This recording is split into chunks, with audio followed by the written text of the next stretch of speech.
It is my pleasure to call to order the first virtual meeting of the planning board, or at least the first virtual meeting of the planning board that I've been to. It is Wednesday, June 3rd. It is 6 o'clock. And we have a few things on the agenda tonight. No public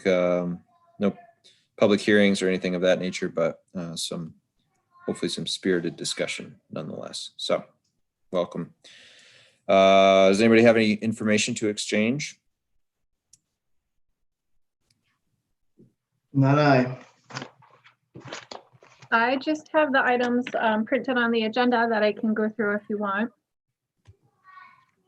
That would be great. So the first update we have is on the working group. As you know, we had a working group consisting of some planning board members, some project review board members, and a couple representatives from Freeport Economic Development Corporation. We were looking at the standards in the downtown area, mostly dealing with design review and the Freeport Village overlay district. That group was making good progress. However, it did come to a halt due to COVID and us not being able to conduct public meetings. Furthermore, the planning board and project review board did not get their annual workshop with the council, which we were hoping to use as the opportunity to see if the council was on board with the things that this committee was working on. We were also going to make a significant budget request to the council. Obviously, given current world situations, we did decide that we would pull back on that request. So we didn't ask for the $25,000 for ordinance rewriting in the coming year. There is some money in the capital budget for the comp plan, and also some money that the council's looking at allocating towards a vision for just downtown Freeport. So I think there's some other great projects in the works. I know that the board felt pretty passionately about looking at the overlay districts. I think we're just going to have to regroup when time permits and find another avenue to at least make some improvements in the meantime. I do feel like the work on the comp plan that will start and the work on the vision for downtown village will probably pick up on some of those things that were important, but given the current situation, we have to regroup and take a different strategy. So I will provide another update as we move forward with that project. The next thing I was going to update you, I forgot my list on some things that the project review board and staff review board have been doing. There's still a lot going on in Freeport. The project review board has been meeting in May. They were meeting every 2 weeks. They're looking at a couple subdivision projects. They've had a couple design review applications. Like I said, I forgot my list, but my goal is to start kind of updating you monthly so you do know what is going on in Freeport, although might not come before you for review. And the third is the update on the emergency ordinance. I did send that around to you. That did go to the council. The council adopted the emergency ordinance, and what it does is relaxes some of the rules in Freeport for commercial businesses. So to further support the reopening guidance provided by the governor, this emergency ordinance would allow businesses to expand outdoor seating, have signage, use tents for outdoor retail sales, allow outdoor sidewalk sales without limitations. So that was adopted. We have issued the first few permits for that. So people are taking advantage of that as they slowly reopen. It's good for 60 days. And then the council will reevaluate whether or not they want to extend it for another time period. Other thing I want to note, that Wayne is present as your newest planning board member. So he is here. He did join us at our last in-person meeting. So you did get to see that. And just before we hop into the agenda before you tonight, we do just need to take a roll call so we can know who's here for the record. And then any motions or actions you take, you need to be visible as a board member, and Sam will call your name and you can cast your vote. So keep that in mind. If you freeze or lose your connection, please try to rejoin so that we can see you. We do have a workshop item, so you won't take any formal action on that. It's really just going to be the minutes tonight and then the motion to adjourn. And that's all I have from a staff update.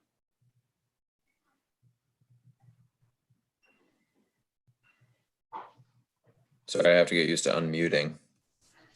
All right, thank you, Caroline. And yeah, it was disappointing to have to pull back on that overlay district working group, but we are looking forward to making progress there.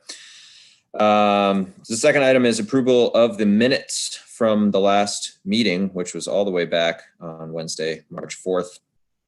I think, can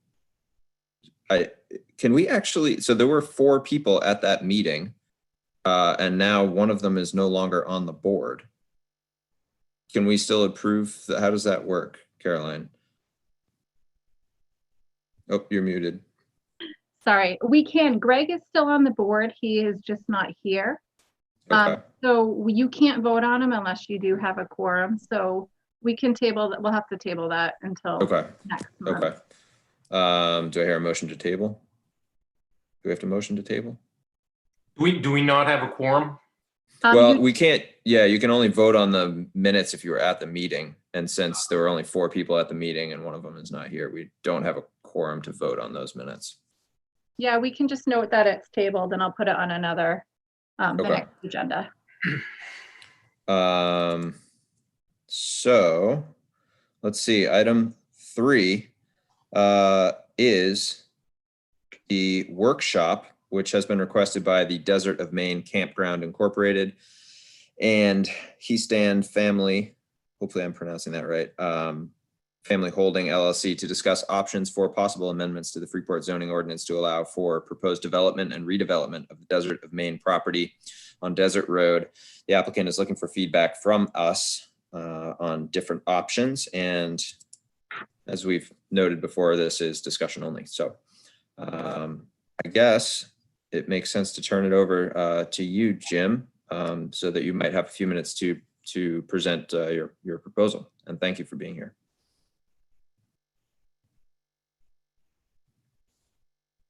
Okay, thank you very much for asking me. I'm still working the mute button in a not so fast way, but there we go. Thank you.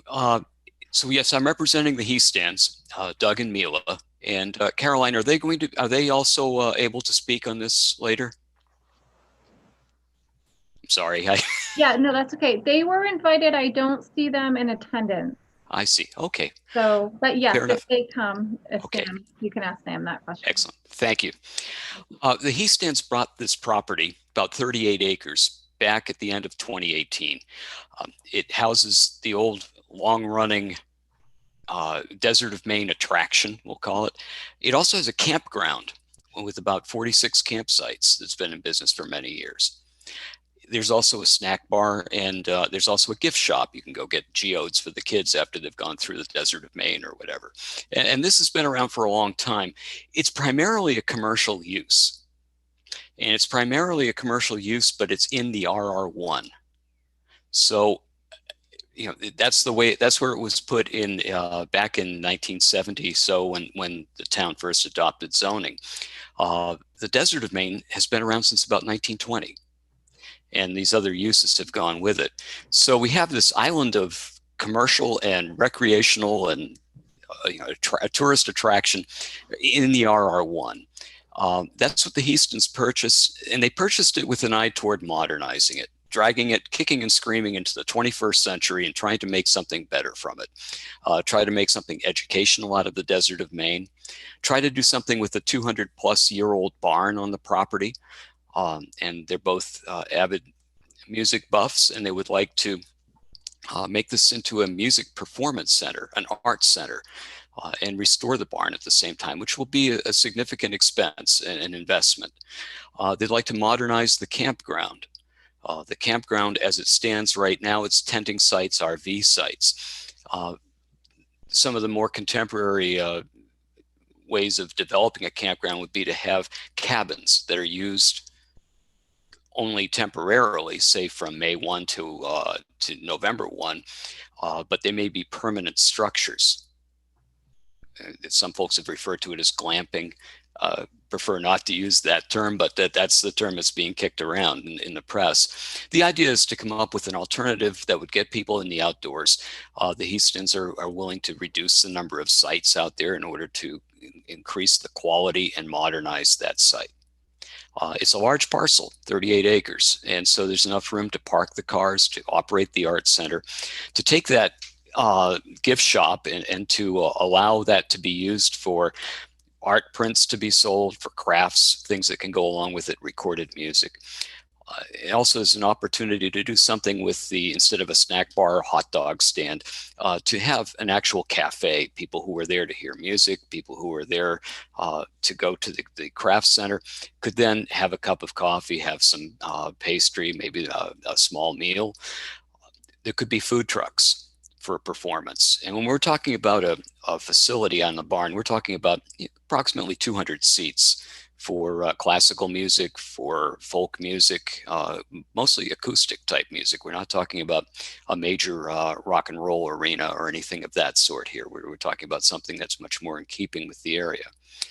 So those are the concepts that have gone through their minds as they're looking to see what they can do to modernize this property in a way that's consistent with its roots, but also would add to what's available in Freeport. But there's a problem. And the problem is, how do you do that? How do you realize that vision? Given that it's zoned RR1, a campground is a permitted use. So that's fine. But an art center, an indoor art center, a performing arts center, a public assembly building, these are not permitted. They're permitted in VC1. They're not permitted here in RR1. Even the idea of the cafe or expanding or just modernizing the type of sales that they might have with the snack bar, with the gift shop, these also aren't specifically allowed in that district. It's a residential district, and so the question is, how do we move that forward? On top of that, there's also the question of how do you move that the campground forward, because we were talking about the idea of these temporary permanent structures used temporarily, seasonally, in place of having just tents. That is not permitted right now under the town's interpretation of the term campground. When they say tents, RVs, or other structures, the code office has long determined or held that that does not include these sorts of cabins that might be used on a seasonal basis without a bathroom. So those are the sorts of changes that we're looking at needing to work with the ordinance, needing to amend the ordinance in order to try to move this forward and modernize this site. So we took a look at it. The gift shop, a retail exercise, a cafe, food trucks, artisan food and beverage, indoor art center, public assembly building for indoor public assembly. None of these are permitted uses in the RR1. Campground is permitted.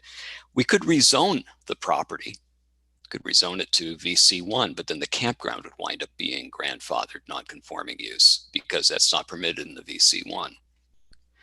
We could try to adopt a contract zone, and that would be perfect. I mean, we could limit this to what this site wants to be and what these folks want to operate here. But it's not available in the RR1. The contract zone is not available in certain districts, and this is one of them. We could rezone it to VC1, like I said at the top of this, but the problem is it would make that existing campground a non-conforming use, which is not necessarily to anyone's benefit either. So how do we allow for the range of uses that would permit modernizing and updating this property? We've had some discussions with staff. Staff has been very good to meet with us. We've met with Caroline, we've met with the manager, we've met with the code enforcement officer, economic development director, and we've all put our heads together to try to think about various ways that we could accomplish this under the existing ordinance or what changes might be needed to allow it to happen. And after talking with them, our idea was that there were two ways that this might work, given that we can't do a contract zone. And we don't want to amend the residential district to allow these because we'd get widespread opposition. I mean, you don't want to include commercial uses in the residential district town-wide. We just need to include them for this property.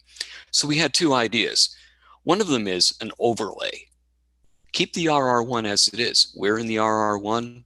and the campground is permitted. Let's have an overlay. We can call it the Desert of Maine Commercial District. But allow those additional commercial districts, the Arts Center or area of public assembly, the retail use for the gift shop, allow for the cafe and the food trucks as just an overlay on the existing district. Yes, it would apply only to our property. Some may say that's spot zoning. Spot zoning is not necessarily, not necessarily illegal. A lot of folks think that's the case. It's only illegal if it is not consistent with the underlying comprehensive plan. And the underlying comprehensive plan is to encourage Freeport to move to a blend of uses, to move away from a reliance on retail for its economic base, to grow a presence in the arts, to have this sort of arts work in the town. So this is a way of broadening the economy by having an overlay district for this property that has always been commercial in nature, going back to the 1920s. But that wasn't recognized at the time that zoning came into being. So an overlay is one way to do this. And we just specify which additional uses would be allowed, and then otherwise it would be RR1. Another way to do that would be to create a specific zone with all uses listed that would incorporate what we would seek to have on this property. So we would create a zone and rezone it to that zone. So those are the two ways that we talked about achieving the end of being able to allow some of these other uses, some of which have been historically on the property, but modernize them, make them contemporary so that this group of uses, which are related, can go on into the future. So that's the proposal that we bring in, and we welcome the comments that you all might have, your reactions to that, your thoughts. We recognize this is just a workshop, just a discussion. We hope that from this discussion, we have some direction, or we have a better sense of direction as to how to proceed to come in with an application for a zoning text change that we then can pursue with you and with the recommendation from you to the town council. So that's basically it. All right, thank you, Jim, for enlightening us a little bit about this proposal.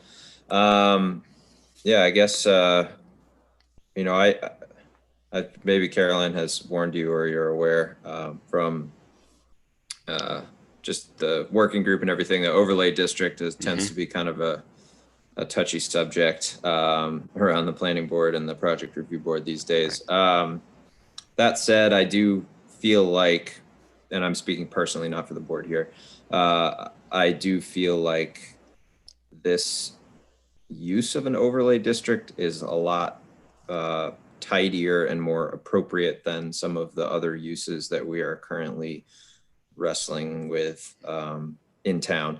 So I guess my initial gut instinct, assuming that the board feels that this is something that we'd want to move forward, I would be, I guess, my preference would be to pursue an overlay district before creating an entirely new zone.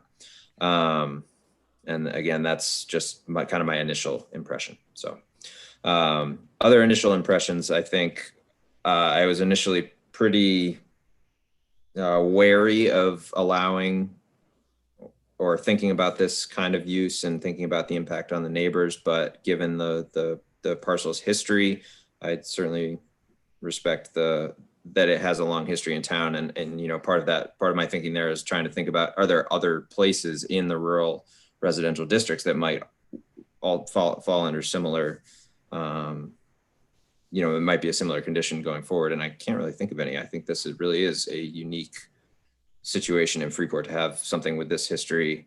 And, you know, I for one would like to promote, you know, like you said, the development of a future for that parcel beyond just, you know, being a desert. So other people thoughts? I saw Wayne's hand go up. Oh, Wayne, you're muted. Sorry about that. No worries. So my question is, I don't know about the history in Freeport, but in other places, I know a variance is one method to have an exception to zoning restrictions. Does Freeport ever grant variances? A variance, I'm not speaking for Freeport, but a variance generally in Maine is not favored. It's very difficult to get one. You have to show an undue hardship generally in order to get that. So it's usually used if you're trying to seek relief, for example, to put that garage that you want on the lot line or something like this. But we're talking about uses, and usually the variances we talk about are dimensional variances for the garage, for the porch, for the deck, those sorts of things. Use variances are not often allowed at all in Maine law under most ordinances. Thanks. And just to follow up on what Sam was saying, it does seem that this is a unique property, that you're not going to have many other entities in the town that are going to say, well, we were just like them, so why aren't we getting the same kind of overlay or whatever? This is the desert of Maine. It's not really a desert, but it is a unique geological feature. So it's easy to distinguish it from almost anything else. So it has that going for it. And it seems like generally a pretty benign set of goals. So that's my initial impression. Jamil? Hey, thanks. I guess it seems like a really cool project. The plan seems to be really well thought out. I guess my one concern will just be noise from the music venue, and I'd like to hear some feedback I'm not really sure what the notification process will be for the development, but I think it'll be important to hear thoughts from the butters and neighbors, and ways that, not to stop it, but just ways to alleviate some of the extra noise that may be coming from the barn. And maybe they can just do some sort of paneling or insulate the noise in a way, but I think that'll be important for this part of town. First of all, I hope that there is no feedback that's heard from the barn. It's supposed to be more of acoustic type music, and so it shouldn't be generating a lot of noise. The he stands are looking to make a very significant investment in rebuilding that barn. I mean, taking it apart and rebuilding it from the ground up to ensure its integrity. It will also be, if it's going to be used as a performance space, it will be insulated. There will be sound reduction. And given that, the type of music and the distance from the lot lines, there should not be any impact on the neighbors. And they have been speaking with their neighbors about this. And there's general support. There may be one person who's concerned about sound. That's fine, but we'll be working with the neighbors and working with the town. Thank you. That's the only concerns that I had. Sorry, I'm wrestling with a charger issue here before I get booted off. Anna.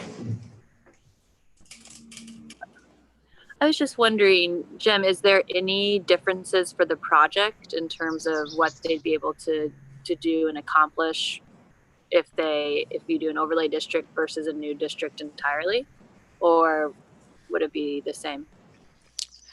It should be the same, so long as the overlay incorporates or allows those additional uses that we'd like to make in that district. There shouldn't be any difference.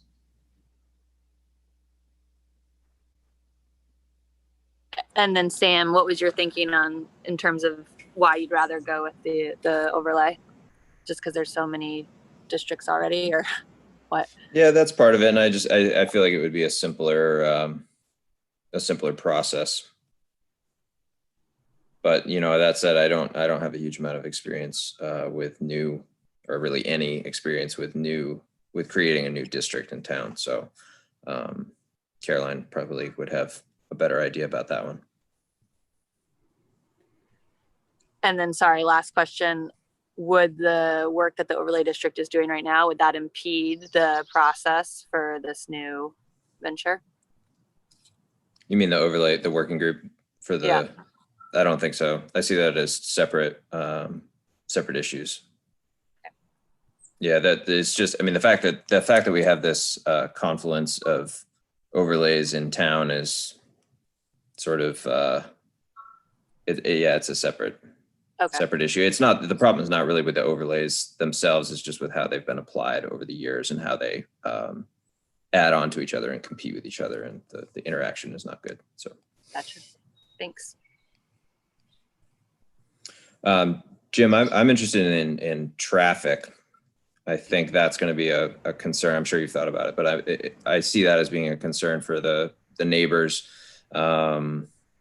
And the people that live along Desert Road, given that it is a pretty quiet road, and the traffic to a campground as it has been, that would be fairly spaced out. You have somebody coming and going every so often, whereas when a concert lets out, you have 200 or 300 cars, or I don't know how. I guess I'm not sure exactly how. Say you're 150 cars driving down Desert Road all at once might be an issue for. And given that it's a dead end road that leads right to the highway, be assured that probably at least 80% of them are going to drive the same route at the same time. Understood. We haven't done a traffic study yet. We don't know if we can even do the venue yet until we can get zoning through and get the zoning changed. So we didn't want to get too far out in front. But assuming 200 people for an audience, and I think the industry standard is somewhere around 3.5 people per car going to an event like that. That's what was used at Rock Row, and that's what's used at Thompson's Point. So the number of cars, we're probably talking about 75 or so cars to an event like that. And this would be off peak. I mean, these are sorts of things, evening events, so it isn't as though it's going to be the peak dinner hour when people are trying to get to and from work. It won't be commuting times, and it'll be on the weekend primarily. So I don't think we're going to have a huge traffic impact, but certainly we know that when it's time to apply for site plan approval for this, we will need to present the traffic study and show what those numbers are. We'll be doing that. Okay. Yeah, I guess, I mean, well, maybe not my final, but another concern is going in, if we create a zone like this, whether it's an overlay or a new zone that serves a similar purpose, in 15 years or 30 years or whenever, and the property changes hands, I guess I'm thinking into the future too, and what opportunities would be available to future owners that may or may not be desirable to the town and the abutting property owners and people who are, live along Desert Road and are otherwise sort of stakeholders in this. And that's why the initial idea of amending the rural residential district 1 in order to include these change, or rezoning it to another district, really didn't make sense, because it could open it up to anything in the VC1, for example. By having the overlay here and just specifying those things we need for this use now, I think that limits mischief that could happen in the future. If you really wanted to limit the use to the existing owners or the existing business, the contract zone is probably the way to do that. But unfortunately, it's not available here. But the idea is by limiting what additional uses we're talking about here, so that it's related to the scope of what we want to do for rebuilding this property, then I think it limits the amount of mischief that can be done in the future for some other use. Yeah, Robert. Jim, did you say these will be permanent structures but utilized on a seasonal basis? Thank you. Yes, I want to segue over to that for a minute to try to take a temperature on that piece. Yes, what's being proposed here, what we're thinking about is putting A-frame structures, A-frame cabin structures that would they could be there for sleeping quarters. It'd be a sink, but there would be no bathroom. There would be no cooking facilities. So they wouldn't be dwelling units. They would simply be a cabin that you would come in, you'd throw your sleeping bag on the bedding or whatever. And that way it would be an easier camping experience for people, or it may be that a group decides to hold a retreat for their business there at the campground or something like that. But we're proposing to do that. So it would be a permanent structure, a cabin. It would not be a home, it would not be a dwelling, and it would only be used seasonally. And we would certainly expect and want to see limitations to make sure that it's seasonal. You know, it would be like a May 1 to November 1 sort of thing. And we would live with those conditions of approval because that's what the business plan would be. Thanks.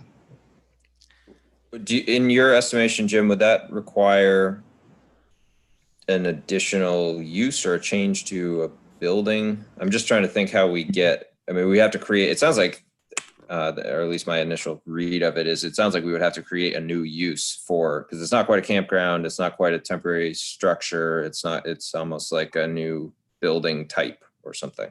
Well, it's a good question. We kicked that around in our discussions with staff as well. And maybe the cleanest thing, or one clean way to do it, is you have a definition of campground right now. And that says a parcel which is used as a recreational site for tents, trailers, or recreational vehicles, or other forms of temporary shelter, and for which use a fee is charged. So it's that, or other forms of temporary shelter. We were saying, well, we'll put temporary limits on it. We'll say May 1 to November 1. But the code office has traditionally said, no, if you put something that's a permanent structure, that's not. So we could amend this ordinance.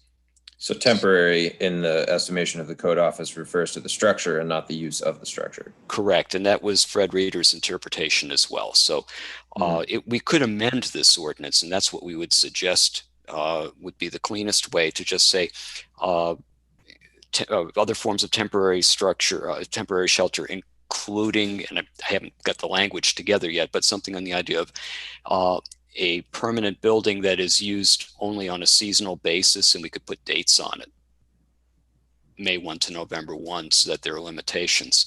And that would be a very clean way, rather than create a new use and put that in different districts, just amend this definition here to incorporate this type of structure. Yeah, I see that. I'll chime in on this. Path I'm being not viable. sure I agree with that. I think that could be opening up a can of worms, and the unintended consequence.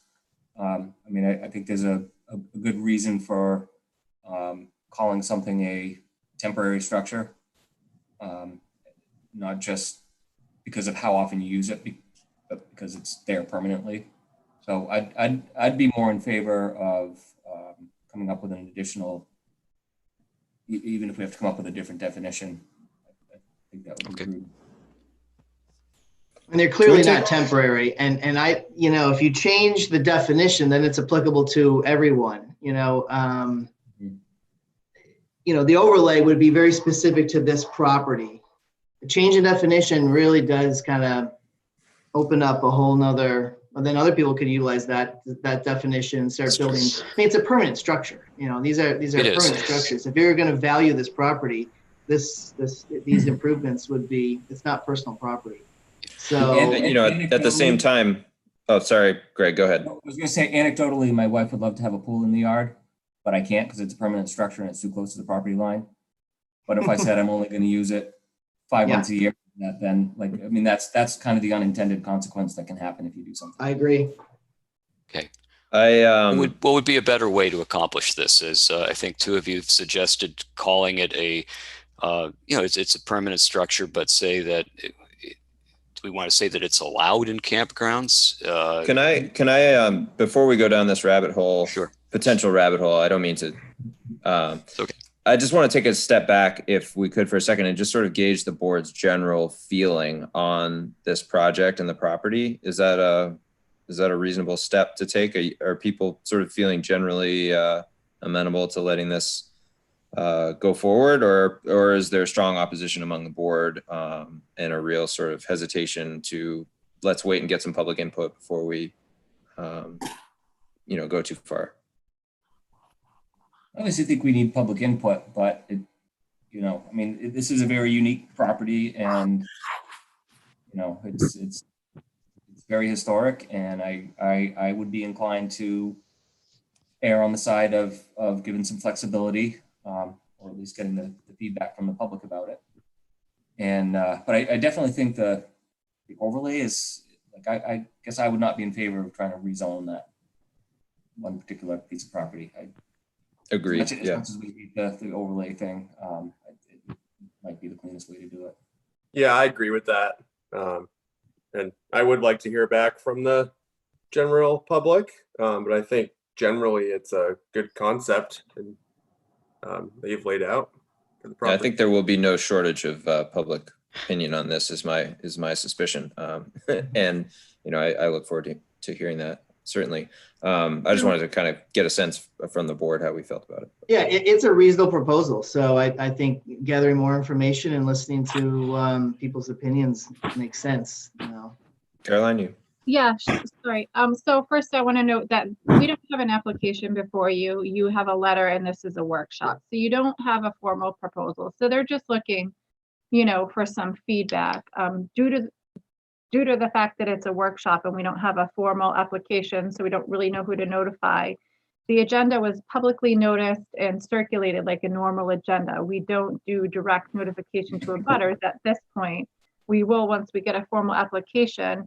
That being said, you do have 4 people attending the virtual meeting. So if you want to take comment or offer to take comment in case anyone wants to comment, that is an option for you tonight.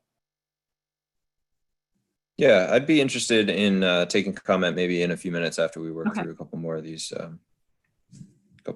things. I'm sorry, Jim, we were talking about ways to streamline the process of defining a structure, a permanent structure for a occasional use, maybe. I think I have some direction from the board now. I think I see what you want to do, and I'll try to come up with some language that addresses the issue without creating a bigger problem. Yeah, and I think my initial thought there is putting restrictions on the structures itself, sort of like you have with a accessory dwelling unit, you know, where it can't have a kitchen, or it can't have, you know, it can't be over a certain square footage, or it can't, you know, there might be ways to say to restrict the structure itself, so that we, you know, don't end up with 2,500 square foot houses. Not that I think that would happen, but. Understood. And I'll work with staff and we'll see what we can do to get something that would address those issues. Can I ask a quick question? Certainly. Could you tell us a little bit more about the restaurant proposal or food and just what you're thinking there? Is that within the barn as well, or? That's I think that's outside the barn, and I haven't been out there to see how this part operates, so I don't really know. That's something that we'll put together as we go forward. But we're talking about not opening its own restaurant, like, you know, but we're talking about a cafe for people who are out there, whether they're just grabbing something before a show or a snack, or consistent with what's gone on out there before. It'd probably be like for lunch, breakfast, and maybe folks in the campground might want to have their breakfast there or something. But we're not talking about an extensive standalone restaurant. Okay, thank you.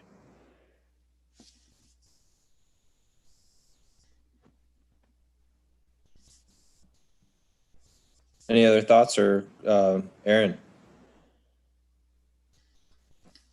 Unmuted, sorry.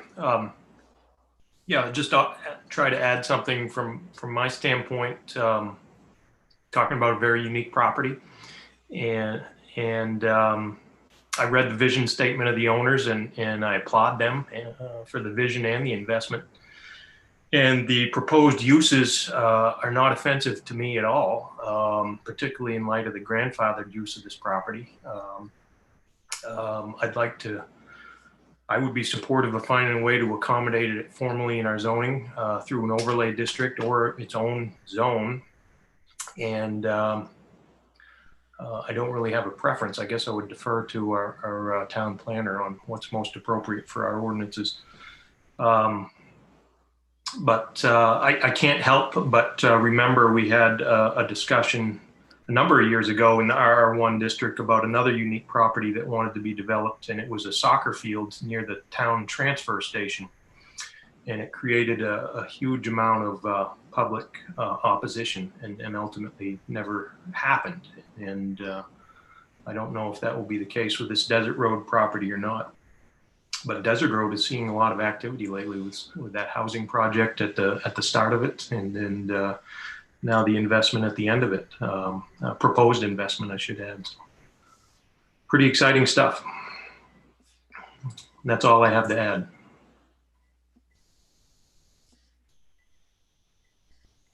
Other thoughts? Or Jim, do you feel, oh, Wayne has something. Wayne, you're still muted, sorry. Sorry about that. As we all know, that Desert Road interchange is problematic sometimes, especially coming from the north and trying to make a left toward town. And I remember the DOT was supposed to remediate that with an expensive project a couple of years ago, and it never happened. I don't really know the details of it. Maybe some of you do. But It's still, I think it's planned, right, Caroline, for the next, I mean, who knows now that it seems like budgets have kind of gone in mostly bad directions, but I know it was kind of on the books for 2021 for that one and 2022 for the exit 22. Is that right? Yeah, but it's on being discussed for the coming year. About a month ago, we did have a meeting about, hi guys, giving some feedback to DOT as to what we wanted for some bike ped stuff. There's talk about some ramp work, maybe some lights at Desert Road. So it's still on the MDOT work plan, and they're still working on putting plans together. So we're optimistic that we're going to see something happen to improve some. so I'm wondering whether this will have enough of an impact to worry about the coordination with that project. That's something the applicant will have to do their due diligence on. During the site plan process, traffic would definitely be a standard. Depending how big it was, they could trigger some permitting from the state, but that's really too early to tell, as Jim said, until they better understand what they could potentially do out there. But it should be easy. Is the residential development there that's going forward, is that contingent on the off-ramp getting upgraded, or could that be developed without the DOT? It is not. That project is still in the review process due to the ongoing pandemic. It's currently tabled, but that's not something that at this point's been discussed that we can make them put in a new interchange. Oh no, I get that, but like heed until it happens, or? Yeah, I don't know where it's been tabled. It's still in review.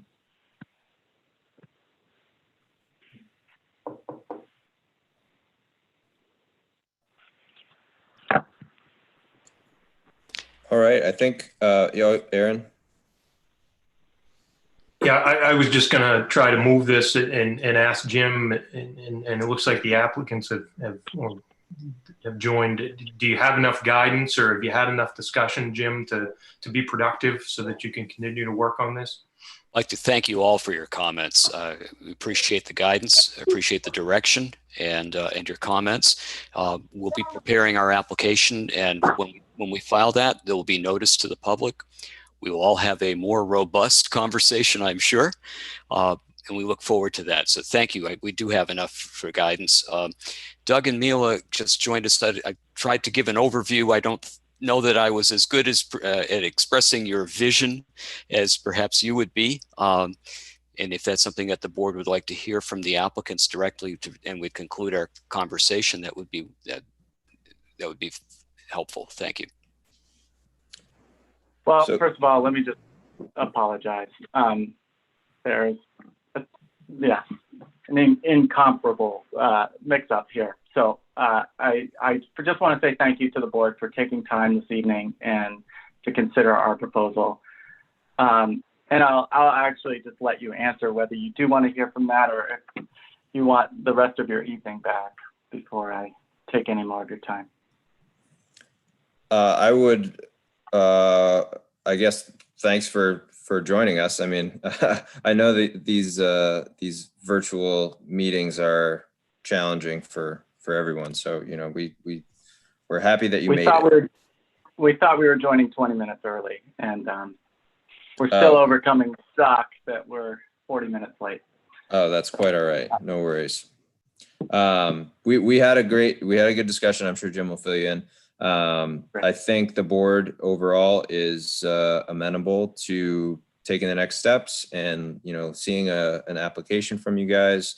And, we think it's a unique property. We're excited to see it continue as a unique property for Freeport and hopefully bring something new to the town. So, certainly not the last step in the process.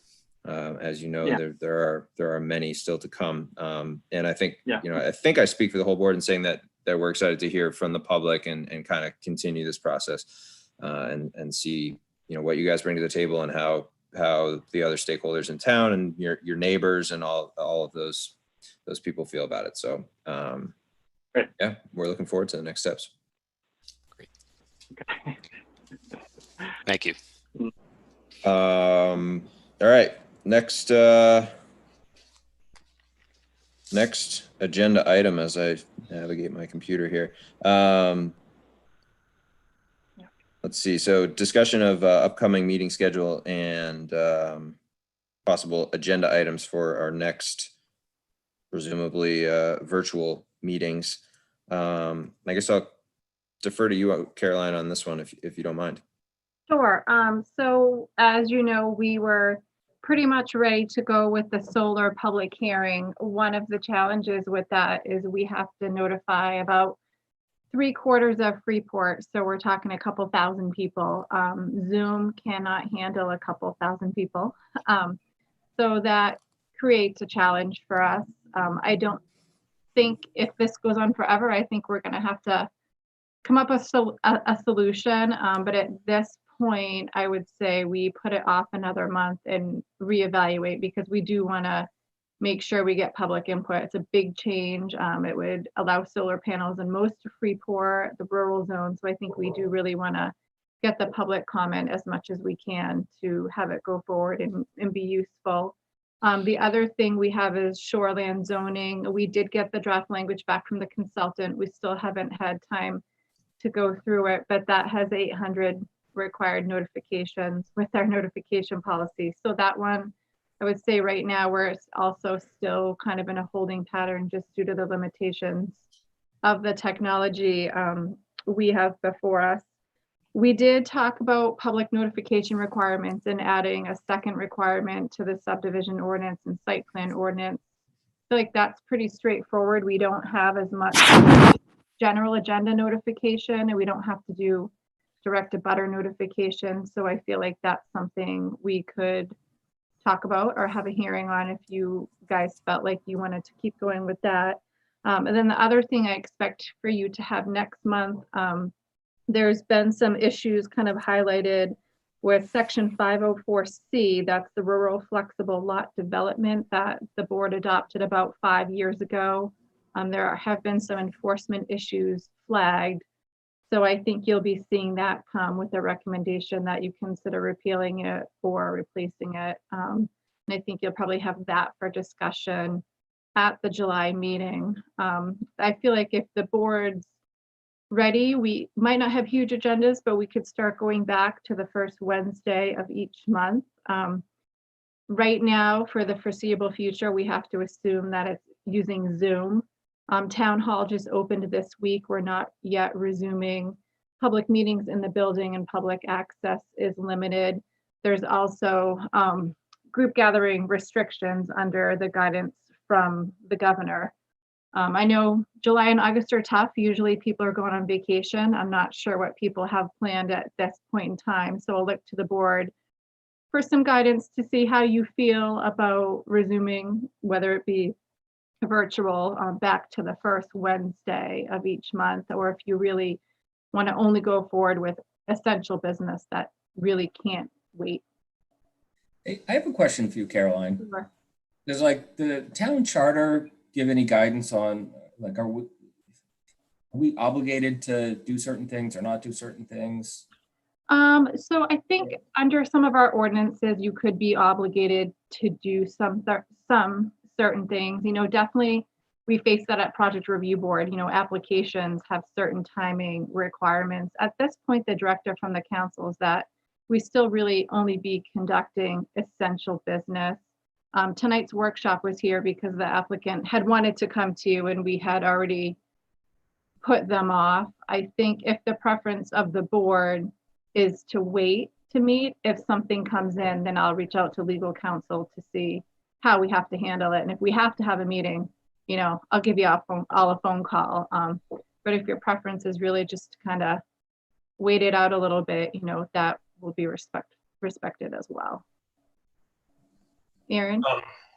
Well, my 2 cents is I find these meetings, you know, they're good and bad. They're awkward, and you have to deal with technology, but they can add a tremendous amount of flexibility. But I tend to think if we're going to have to operate with using Zoom calls, we limit it to essential business, and we can address it fairly flexibly. I think you know, it's not hard to jump on a call for an hour when we're all at home. But if, you know, we are coming up into vacation season, do we want to mandate first Wednesday of every month Zoom calls if it's not real essential? I'm not sure, given the climate we're in right now. And you know, the other thing I will add is, so when we started this, we were really limited to Zoom. And so about maybe a month ago, we started streaming live to Facebook. And then 2 weeks ago, we started feeding live to cable. And tonight, you guys are the first Freeport board that is also on YouTube. So although that might freak some of you out because you're out there tonight, everywhere on the World Wide Web, we are finding that we're getting a lot of views. And, you know, it is a good way for people at home to see what's going on. So it'll be interesting to see if we have a component of that going forward. That being said, you know, I'd like to hear from others, but if the preference of the board is that we're really only doing stuff that we have to do at this point in time, then that's something, you know, I can keep doing like we've been doing and just reach out to you, you know, as we get closer and let you know if something that legally can't wait comes in. Robert? You know, I understand where Aaron's coming from, but you know, my take is that we don't know when this is going to end, and we could be kicking this down for a long time. And I feel like this is a different setting, but we can still be productive and get stuff done and keep things moving you know, at least somewhat. So, you know, certainly we want to take a break over the summer. I understand that, but I think my preference would be to get back to some semblance of a schedule, a monthly schedule, and try and do, you know, as long as there's work to be done, which I believe there is, I kind of think we should just do what we can, because there's just no end in sight. If we know that, okay, come September, things are going to be back rolling and we're we'll be, you know, back to, you know, quote normal, then fine. But I just don't know when this is going to end. So that's my 2 cents. Yeah, I see perhaps sort of like Aaron said, trying to keep the calls shorter and the agendas somewhat limited, but you know, still trying to maybe tackle something each month, or you know, I certainly understand the summer too is a funny time. So, but yeah, I personally am I think in favor of trying to get something done, you know, and if it's an hour and 20 minutes or whatever a month, I think that's fairly manageable, at least for me. Yeah, I'm fine with that approach too. I think that, you know, there's work to be done that we can handle via the virtual platform, then we might as well do it because this is what we got. So. Yeah, but it is going to be tough. Like, I mean, like Caroline said, trying to, you know, we get to a point where we get to a public hearing on something and, you know, we can't have, Yeah. I don't know how many people you can realistically do this with and actually, you know, make decisions. You know, it's great to meet with these guys tonight and kind of spitball what their plans are and give them some direction. But, you know, at some point here, we're going to have to get to public hearings. I think we can accommodate 100. That being said, I feel like it's hard with just the 9 of us here right now.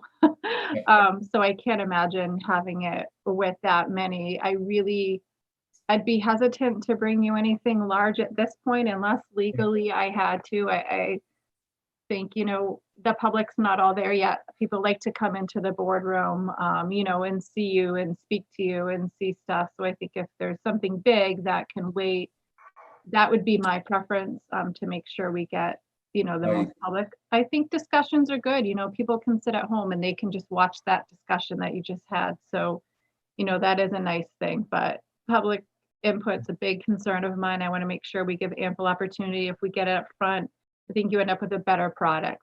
So, I treat that very cautiously to make sure that we're doing it in the best way that we can include the public and the best, comfort level for the board. But understanding that if this is going to go on for a year, then, we're going to have to adapt and find new ways at some point.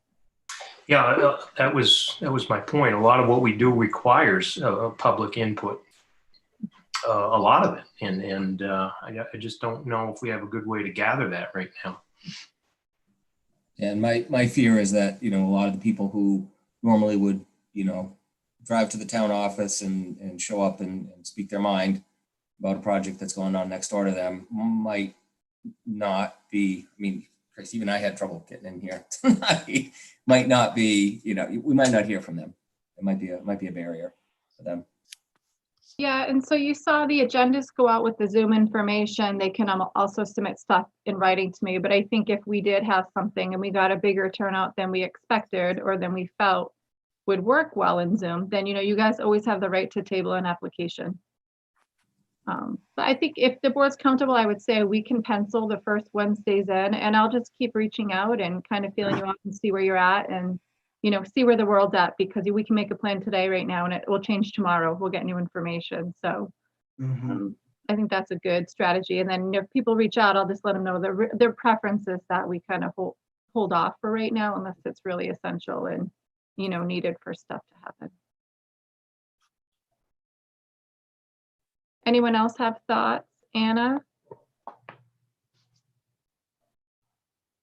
But I agree with everything that you're saying. It sounds absolutely fine to me, and I agree that I don't think this is going to be over for a long time, and I think some of the economic impacts are going to be longer lasting than some of the immediate health things that we're seeing right now. So if we can be of service to Freeport in that regard, I think it would be great. And I hear all the concerns about not getting folks to the public opinion. On the other hand, to be the devil's advocate, is I've been really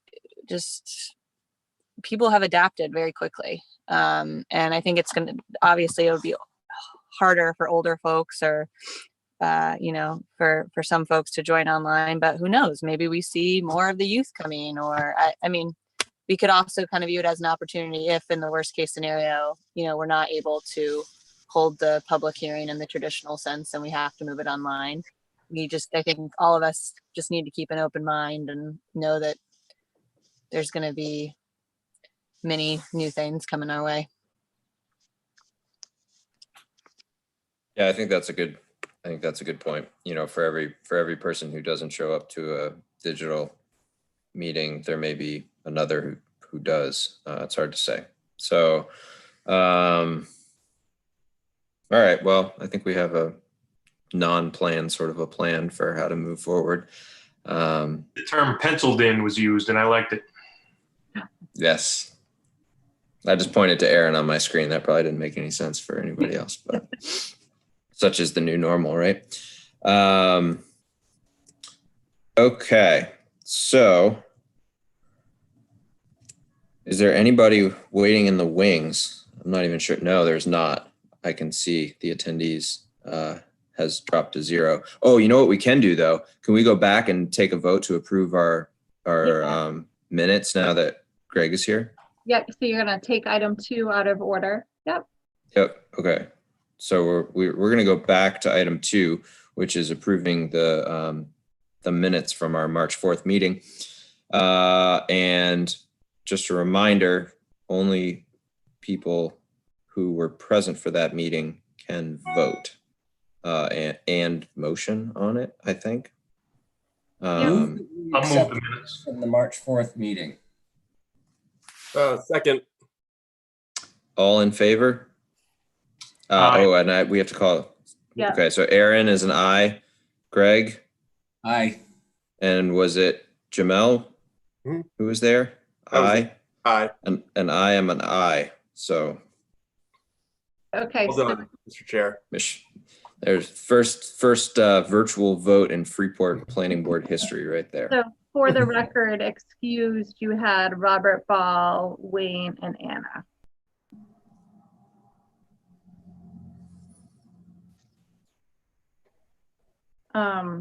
And then your last agenda item is motion to adjourn, and that would also need someone to make the motion, second it, and then Sam, you'll have to do another roll call. Move, we adjourn the meeting. Second. Second from Aaron. All right. Aaron, for your vote. Aye. Robert, Aye. Greg, Aye. Jamel, Aye. Anna, Aye. Wayne, Aye. and I also vote aye. All right, thank you, everybody, So for fun. coming. Hey, great Bye. seeing you guys. I was just gonna say, really good Wow. seeing everyone. Hope Yeah, everyone's take well. care, everyone. Likewise. Be safe. All right.